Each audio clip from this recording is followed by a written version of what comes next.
At COP29, experts warn that developing countries, excluding China, will need at least $1 trillion a year by 2030 to achieve cleaner energy and protect against extreme weather. Climate finance is the main focus, and the summit's success depends on reaching a new funding agreement by the end of next week.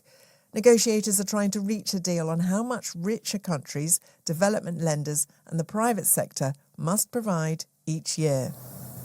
A report from the independent high-level expert group on climate finance suggests the annual target may need to increase to $1.3 trillion or more by 2035 if current commitments are not enough.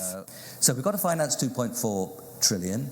Now, most investment in most countries is financed domestically, partly public sector, partly private sector. Countries save and they invest. In those countries that we're discussing, emerging markets, developing economies outside China, you'd find that domestic savings would finance perhaps 70% of investment.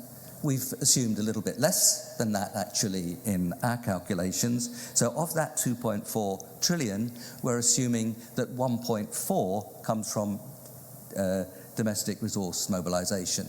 2.4 overall investment, 1.4 domestic resource mobilization.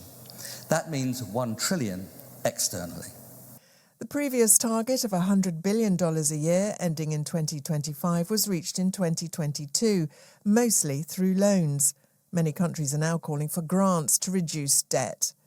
Negotiators will continue for another week, but so far, early-stage documents published by the United Nations climate body only reflect the huge range of different views.